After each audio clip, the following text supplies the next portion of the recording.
보험공단 이사장님과 심평원장님 두 분께 공통적으로 질의를 좀 하겠는데요. 우선 장애인 건강권 및 의료 접근성 보장에 관한 법률이 있습니다. 여기 16조에 따라 지금 장애인 건강 주치 제도가 시범 사업 중인데요. 두 분 모두 아시고 계시죠? 네. 네. 보면은 지금 이게 2018년부터 6년째 이 제도를 시범 사업을 하고 있는데 아직 본 사업으로 가지 않았고 내년에 본 사업 예정으로 있는데 혹시 그대로 본 사업이 진행되나요?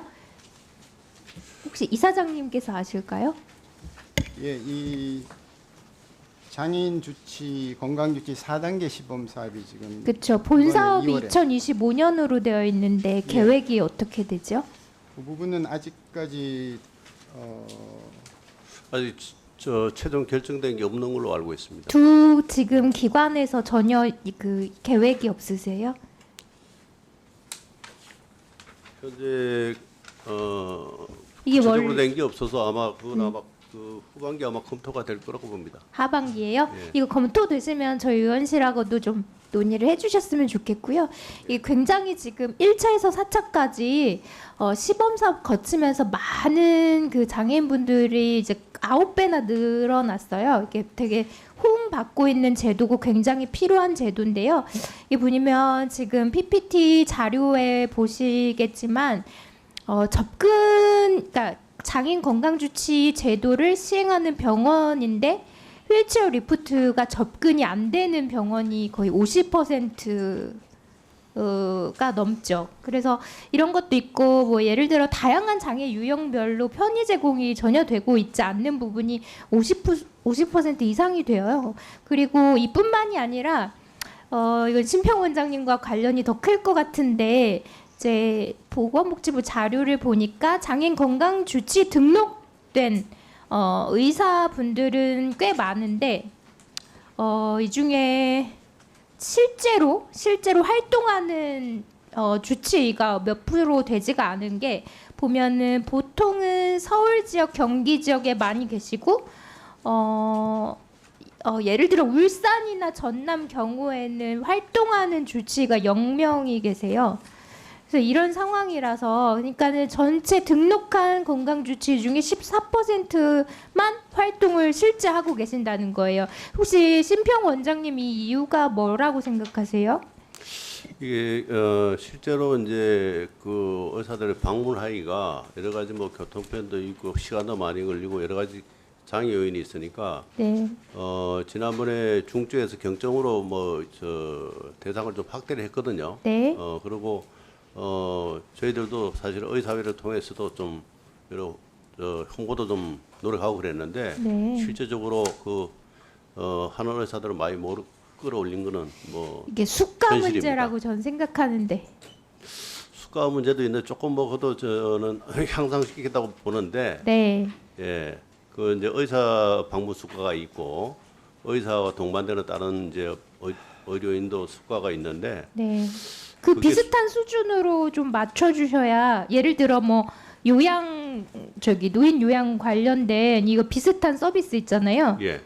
예를 들어서 뭐가 있을까요? 노인 장기 요양 재택 의료 센터 시범 사업 중이잖아요. 예. 거기에 분들하고 수가가 이게 맞나요? 그 수가하고는 제가 비교를 안 해서 잘 확인을 한번 모르겠는데 해주셨으면 제가 좋겠고. 그 수가 부분은 네. 자세히 검토를 해가지고 네. 방향을 모색해서 관련 부처하고 한번 상의해 보겠습니다. 한번 상의해 예. 보셨으면 좋겠고 특히나 이제 재택의료 관련된 수가를 조금 더 올려주시고 예를 들어 경증 장애인 같은 경우에는 이제 뭐 직접 방문도 가능하니까 그럴 경우에는 뭐 이렇게 차등을 좀 수가를 둔다던가 해가지고 좀 더 많은 그 주치분들이 활동을 실제로 하실 수 있게 조금 홍보나 아니면 이렇게 독려를 좀 해주실 수 있을까요? 이런 거를. 예, 그간의 그 시범 사업을 저 분석해서 네네. 한번 뭐 발전적인 방향을 한번 만들어 보겠습니다. 네, 감사합니다. 그리고 또 하나 또 제안 드리고 싶은 게 아까 제가 그 말씀을 드렸는데 건강주치 제도가 의사와 간호사로만 지금 현재 구성되어 있습니다. 근데 장애 유형별 특성이 고려되지 못하고 있다는 그런 얘기들이 있거든요. 장애인 건강주치와 비슷한 제도인 아까 말씀드렸던 장기 요양 재택의료센터 시범사업 같은 경우에는 팀 구성이 의사, 간호사뿐만 아니라 사회복지사까지 이제 함께 구성이 되어 있는데요. 이런 다각적인 건강관리를 지원하고 있습니다. 그래서 장애인 건강주치 또한 사회복지사를 비롯해서 작업치료사나 영양사 등의 다양한 건강관리 전문가를 추가해서 통합적인 서비스를 지원하는 것에 대해서 또 지금 논의가 되고 있는데 원장님도 어떻게 생각하시나요?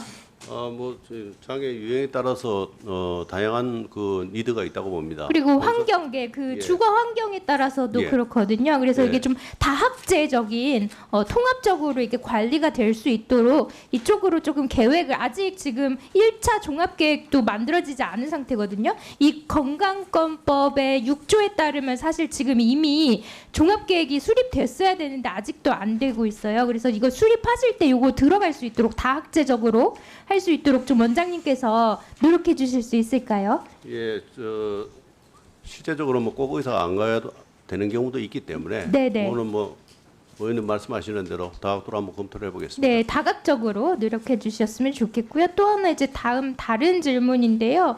이 중증 아토피 피부염은 면역계 난치성 피부 질환이라서 매우 극심한 그 피부 가려움증이라든가 다양한 고통이 있지만 신체적뿐만 아니라 정신적으로도 굉장한 고통이 따른다고 합니다. 굉장한 삶에 심각한 영향을 끼치고 있는데요. 그리고 또 이 병이 환자마다 증상과 양상이 다른 이질성이 좀 큰 대표적인 질환이라고 합니다. 그래서 다양한 치료 옵션이 환자 치료에 필수적이라고 하는데 문제는 이제 약제 선택 후 치료 실패나 부작용으로 약제 변경 시에 심평원은 이 비현실적인 RCT 그러니까 무작위 대조 시험 근거 데이터를 요구하신다고 합니다. 그래서 결국에는 이거를 바꾸기는 거 자체가 불가능에 가깝대요. 그냥 환자 본인 혼자만으로 힘으로는 굉장히 힘든 일이라고 들었는데 이게 다른 그 면역계 피부 질환 보니까 건선 같은 경우는 이런 제도를 마련하고 있지 않고 치료제를 바꿀 수 있던데 원장님 이게 왜 그럴까요? 이게 그간에 이제 그런 좀 장벽이 있었는데 네. 최근에 그 생물학적 제재하고 네.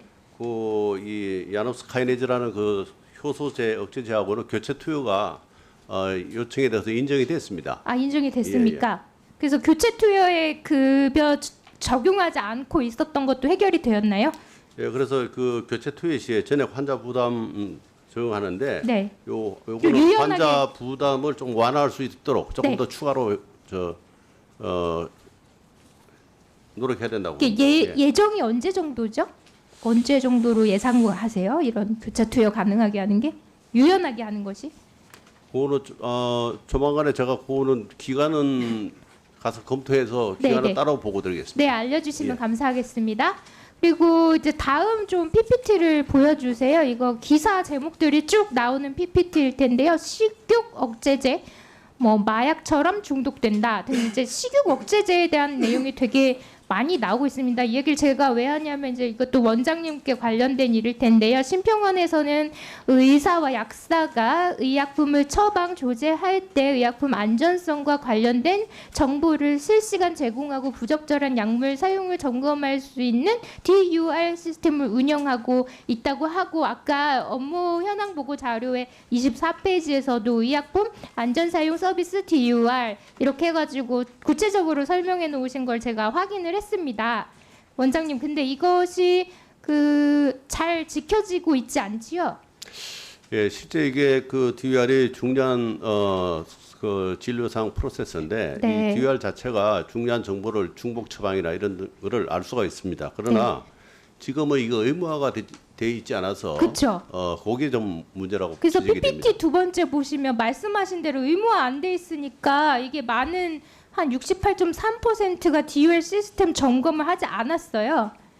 네, 이게 맞습니다. 실제로. 네. 그래서 제가 이런 내용을 알고 지난 8월에 마약류 의약품의 처방 전 작성 시에 직접 조제 시에 그리고 DUR 시스템을 통한 점검 의무화하는 내용을 담은 의료법과 약사법을 동시에 세트로 개정안을 발의했거든요, 원장님.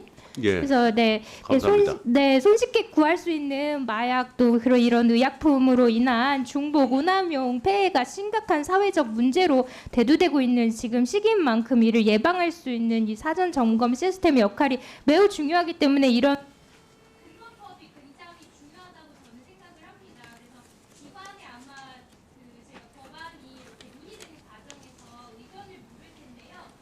관련해서 그 중요성에 대해서 원장님께서 동의를 하신 만큼 되게 순조롭게 통과가 될 수 있도록 함께 이렇게 노력을 해주셨으면 좋겠습니다. 그렇게 해주시겠습니까? 예, 적극 협조하겠습니다.